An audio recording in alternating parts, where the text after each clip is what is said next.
আসসালামু আলাইকুম। আমরা এর আগের লেকচারে ডাব্লিউ রিইনফোর্স বিমের ওপর আলোচনা করেছি এবং একটা প্রবলেম সলভ করেছি। এই লেকচারে আমরা ডাব্লিউ রিইনফোর্স বিমের আরেকটা প্রবলেম সলভ করব, কিন্তু এবার ডিফারেন্ট একটা কেসে। আমরা ডাব্লিউ রিইনফোর্স বিমের ব্যাপারে জানি যে এটা এমন একটা বিম যে বিমের কম্প্রেশন সাইড এবং টেনশন সাইড দুদিকে রড থাকে। এখন আমরা জানি টেনশন সাইডের রডটা ইয়েল্ড করাটা জরুরি, কিন্তু কম্প্রেশন স্টিলটা ইগেল করাটা অতটা জরুরি না। কিন্তু যখন কম্প্রেশন স্টিলটা ইগেল করে এবং সেটা যখন আমরা বের করতে পারি, তখন আমাদের ডিজাইন মোমেন্টটা বের করার প্রসিজিওর একরকম হয়। আর যখন কম্প্রেশন স্টিলটা ইগেল করে না, তখন আমরা আরেকটা ওয়েতে ডিজাইন মোমেন্টটা বের করি। সো আমরা আজকের লেকচারে দেখব, যদি কম্প্রেশন স্টিলটা ইয়েল্ড না করে, অর্থাৎ যখন রো এর মানটা রো সিওয়াই বারের চেয়ে কম হয়, তখন আমরা কিভাবে ডিজাইন মোমেন্টটা বের করব। এখানে যে টার্মগুলো ইউজ করা হয়েছে, যেমন যে ফিগারগুলো ইউজ করা হচ্ছে rho C Y bar, F S prime, A S prime, এগুলো নিয়ে আমরা আগের ভিডিওটাতে আলোচনা করেছি। তাই কেউ যদি আগের ভিডিওটা না দেখে থাকেন, এই ভিডিওটা দেখার আগে আগের ভিডিওটা দেখে আসার জন্য পরামর্শ রইল। তো প্রথমে যেটা আমরা করব, যখন ইল করে না, তখন আমরা ধরে নেব টি ইকুয়ালস টু সি। অ্যাকচুয়ালি ধরে নেব না, এটাই ভারসাম্যে যেহেতু থাকে, তাই টি ইকুয়ালস টু সি, অর্থাৎ টেনশন ফোর্সের পরিমাণটা কম্প্রেশন ফোর্সের পরিমাণের সমান হবে। আর টেনশন ফোর্সের মানটা হচ্ছে ASFY, ঠিক আছে। আর এদিকে হচ্ছে কম্প্রেশনে 0.85 FC prime B into beta 1 into C plus AS prime into FS prime. আচ্ছা, এখন এটাকে আমরা মডিফাই করে লিখতে পারি এই FS প্রাইমের জায়গায়। আমরা জানি যেহেতু এটা ইয়েল্ড করেনি, তার মানে আমাদের যে স্ট্রেনে কার্ভ আছে, সেই কার্ভে এটা এখনও ইলাস্টিক লিমিটের ভেতরে থাকে। ফলে আমরা যেটা করতে পারবো, হুকস লটা অ্যাপ্লাই করতে পারবো। হুকস ল বলে যে stress equals to modulus of elasticity into strain. আর এটা, এই মানটা আসলে কিসের মান? এই মানটা হচ্ছে actually epsilon of S prime. এটা আমরা কীভাবে বের করছি? আমরা যদি আগের লেকচারের একটা স্লাইড বের করি, তাহলে আমরা দেখবো এটা আমরা বের করেছি। আচ্ছা, এটা আমরা বের করছি কীভাবে? এটা হচ্ছে আমার স্ট্রেন ডায়াগ্রাম। এটা হচ্ছে এপসাইলন ইউ। এখানে যদি কম্প্রেশন রডগুলো থাকে, তাহলে এটা হচ্ছে এপসাইলন এস প্রাইম, এটুকু হচ্ছে ডি প্রাইম, আর এটুকু অর্থাৎ যেখানে জিরো স্ট্রেন সেখানে পর্যন্ত সি। এখানে যদি আমরা সদৃশ ত্রিভুজ এর লগুলো অ্যাপ্লাই করি, সূত্রটা অ্যাপ্লাই করি, তাহলে আমরা এই অংশটুকু পেয়ে যাব, এপসাইলন এস প্রাইমের ইকুয়েশনটা। এটা যদি আমরা গুছিয়ে লিখি, মডিফাই করে লিখি, তাহলে আমরা একটা সি এর কোয়াড্রেটিক ইকুয়েশন পাবো। সেই ইকুয়েশনটা সলভ করলে আমরা সি এর মান পেয়ে যাব। অর্থাৎ এই টোটাল ইকুয়েশনটা তৈরি করার উদ্দেশ্য একটাই, সি এর মানটা বের করা। সি এর মান বের হয়ে গেলে আমাদের সেকেন্ড স্টেপটা থাকবে এফএস প্রাইম বের করা। এফএস প্রাইম বের করার জন্য modulus of elasticity into epsilon S prime. Epsilon S প্রাইমের পরিবর্তে আমরা এটা ইউজ করব এই সদৃশকোণী ত্রিভুজের থিওরিটা অ্যাপ্লাই করে। এটা যদি হয়ে যায়, সেকেন্ড স্টেপ হওয়ার পর আমাদের চেক করতে হবে যে রো ম্যাক্সিমাম আর রো মিনিমামের মাঝখানে এই ভ্যালুটা আছে কিনা, যেখানে রো হচ্ছে টেনশন স্টিলের রেশিও আর রো প্রাইম হচ্ছে কম্প্রেশন স্টিলের রেশিও। আচ্ছা, এরপর আমাদের চেক করতে হবে যে বের করতে হবে এপসাইলন টি এর মানটা। অর্থাৎ আমরা দেখি যে এপসাইলন টি এর মানটা আমরা আগের লেকচারে বলছি যে 0.005 এর চেয়ে বেশি হতে হবে। আর এপসাইলন টি এর মান জানতে সি এর মানটা জানা লাগে। আচ্ছা, আর সি এর মানটা আমরা এখান থেকে পেয়ে যাব। সি এর মান যদি পেয়ে যাই, তারপর আমরা এখান থেকে এ এর মানটা বের করে নিয়ে আসবো বিটা 1 ইন্টু সি ব্যবহার করে। যদি এ পেয়ে যায়, তারপর আমাদের ডিজাইন মোমেন্ট ইকুয়েশনের ফর্মুলাটা চলে আসছে, phi mn equals to phi into as fy minus as prime fs prime into d minus a by 2 plus as prime fs prime into d minus d prime। এইটা যেটা আমরা এখান থেকে পাবো, সেটা এখানে কাজে লাগাতে হবে। আমরা যদি আমাদের প্রথম লেকচারের ইকুয়েশনটা দেখি, যেটা দিয়ে আমরা phi mn বের করছি, যখন কম্প্রেশন স্টিলটা ইয়েল্ড করে, তখন এই ফর্মুলাটা ছিল অনেকটা এরকম, as minus as prime into fy। আর বাকিটুকু মোটামুটি সেম ছিল, যেমন এটা আর এটা সেম, বাট এখানে ডিফারেন্সটা হচ্ছে।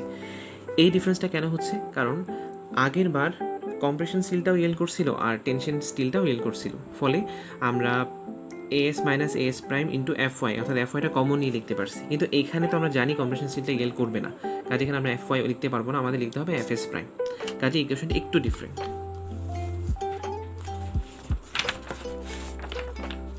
ওকে, এখন আমরা একটা প্রবলেম সলভ করব।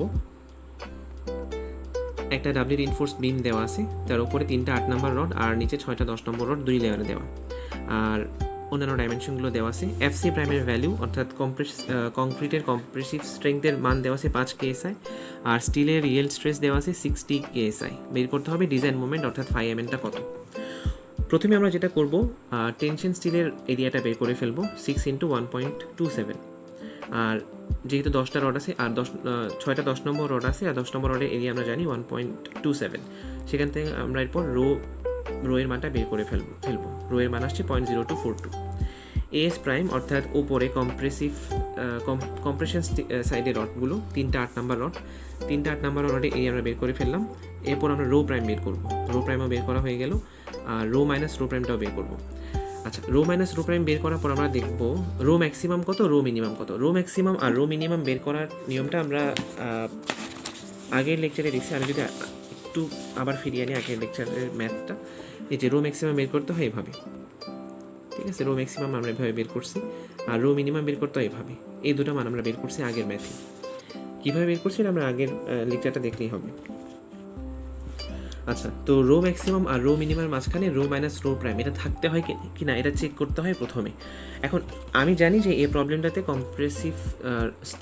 কম্প্রেশন স্টিলটা ইয়েল্ড করবে না, কাজেই সেক্ষেত্রে আমরা স্টেপ বলছি যে এভাবে সলভ করতে হয়। এখন এই স্টেপে তো কোথাও রো মাইনাস রো প্রাইমটা রো ম্যাক্সিমাম আর রো মিনিমাম মানে মাঝখানে আসে নাকি দেখতে হয় না, বরং এখানে সেটা চেক করতে হয়। তাহলে কেন আমরা রো মাইনাস রো প্রাইমটা রো ম্যাক্সিমাম আর রো মিনিমামের মাঝে আছে কি না এটা চেক করতেছি?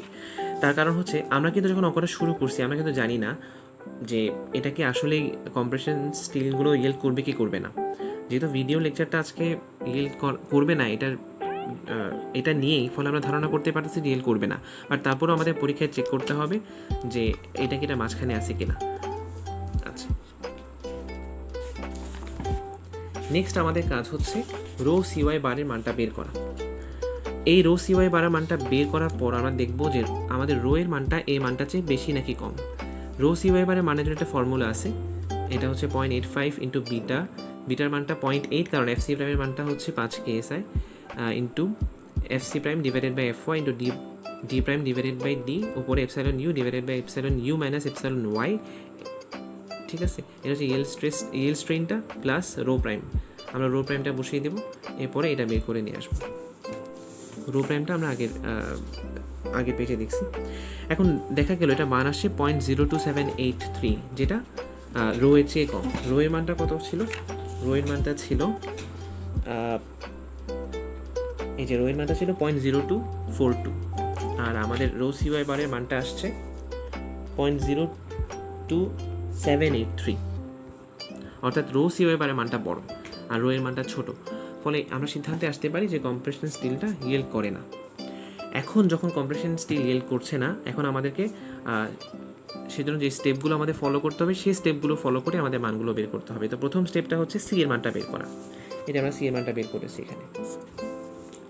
তো সি এর মান বের করার জন্য কী করতে হবে? টি সমান সি ধরতে হবে, এএস এফ ওয়াই বরাবর মতো বসিয়ে যেতে হবে। এএস এফ এল আমরা জানি, আর এগুলো সব বসিয়ে গেলাম। এখানে সিটা আমরা জানি না, তাই সিটা রয়ে যাবে, এটাই একমাত্র আননোন। আর ই এর ভ্যালুটা যেটা modulus of elasticity value 29,000 KSI, সেটা বসিয়ে দেবো। Epsilon your value always 0.003, D প্রাইমের ভ্যালু গিভেন ছিল। এরপর যদি আমরা ইকুয়েশনটাকে মডিফাই করতে থাকি তাহলে এরকম একটা কোয়াড্রেটিক ইকুয়েশন দাঁড়ায়, A X square plus B X plus C এর মতো দেখতে। এরপর এটা যদি আমরা ক্যালকুলেটরে বসিয়ে দিই A X square plus B X plus C এর ফর্মেটে, তাহলে আমরা সি এর মান পেয়ে যাচ্ছি 6.85 ইঞ্চিস। এখন যখন আমরা সি পেয়ে গেলাম, আমাদের নেক্সট স্টেপটা হচ্ছে এ সমান বিটা 1 ইন্টু সি দিয়ে এর মানটা বের করে নিয়ে আসা। তাহলে আমরা এর মান পাচ্ছি 5.48। আমরা আরেকবার দেখি যে আমাদের স্টেপগুলো কী ছিল। এটা আমরা সিটা বের করে ফেলছি, আর এরপর একই সাথে আমরা কি বের করলাম? একই সাথে আমরা এটাও বের করে নিয়ে আসছি। নেক্সট আমাদের এফএস প্রাইমটা বের করতে হবে। এটা এফএস প্রাইম আমরা বের করছি। এফএস প্রাইম সমান epsilon S into epsilon U into C minus D prime by C, অর্থাৎ হুকস ল এর মতো। এফএস সমান এফ ইকুয়ালস টু, অর্থাৎ stress equals to modulus of elasticity into strain. এইটা আমরা ট্রায়াঙ্গেল থেকে আনছি, আনসার আসছে 55.25। এই সবগুলো ভ্যালুই গিভেন, কিন্তু এখন আমরা সিও পেয়ে গেছি। এটা যখন পেয়ে গেলাম, আমাদের নেক্সট স্টেপটা ছিল এটা চেক করা যে রো ম্যাক্সিমাম আর রো মিনিমাম মাঝখানে এই ভ্যালুটা আছে কিনা। যদি থাকে তখন আমরা বলতে পারবো যে ডিজাইন ওকে আছে, ফাই এর মান 0.9 হবে। সো আমরা মানগুলো বসালাম, রো এর মান 0.0243, রো প্রাইমের মান এত, এফ এস প্রাইমের মানটা যেটা আমরা পাইছি উপরে সেটাই বসিয়ে দিলাম, আর আনসার আসছে 0.01737, যেটা রো ম্যাক্সিমামের চেয়ে কম। রো ম্যাক্সিমামের ভ্যালু কত ছিল? রো ম্যাক্সিমামের ভ্যালু ছিল 0.0243, 0.0243 চেয়ে কম। সো আমাদের ওকেই আছে, তাই ফাইয়ের মানটা 0.9 হওয়ার কথা। এখন আমরা আরেকটা চেক করবো যে ফাইয়ের মানটা কত, এটা জানার জন্য। বাট আগে আমরা এমএন এর ভ্যালুটা বের করে ফেলি। এমএন এর ফর্মুলাটা আমি প্রথমেই দেখালাম, এটা ইউজ করে আমরা এমএনটা বের করে ফেললাম। এখানে সব কিছু কিপে এবং ইঞ্চেসে থাকবে। ওকে, আচ্ছা, এখন আমাদের জানতে হবে এপসাইলন টিটা কত। Epsilon T equals to epsilon U into DT minus C divided by C.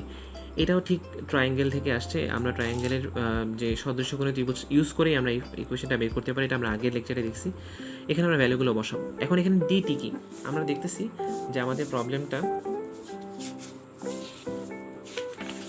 প্রবলেমটা ছিল এরকম। ডিটি হচ্ছে টেনসাইল রডের অর্থাৎ বিমের আপার ফেস থেকে টেনসাইল রডের সেন্ট্রয়েড পর্যন্ত ডিস্টেন্সটা, এবং সেক্ষেত্রে যেটা করা হয় ফাইয়ের মান বের করার জন্য আপার লেয়ার পর্যন্ত মানটা বের করা হয়। এটা যদি 22.5 হয়, আমরা আরও 1.5 ইঞ্চি যোগ করে তারপর ডিটি এর মানটা বের করতে হবে। তাহলে আমাদের এই প্রবলেমে ডিটি এর মানটা হবে 22.5 থেকে 1.5 যোগ করে 24। ওকে, 24 থেকে সি এর মানটা আমরা পাইছি 6.85 অলরেডি, এই যে 6.85। এই ভ্যালুটা আমরা ইনপুট দিব, দিয়ে আমরা পাচ্ছি এপসাইলন টি এর মান আসছে 0.00751, যেটা 0.005 এর চেয়ে বেশি। আর 0.005 এর চেয়ে বেশি হওয়ার অর্থ ফাইয়ের মান 0.9 থাকবে। এখন এখানে একটা বিষয়, যদি আমাদের এই চেকটাতে এপসাইলন টি এর মান 0.005 এর চেয়ে কম হয়, অর্থাৎ সাধারণত 0.005 না 0.004 এর চেয়ে কম হয়, তাহলে আমাদের যেটা করতে হবে,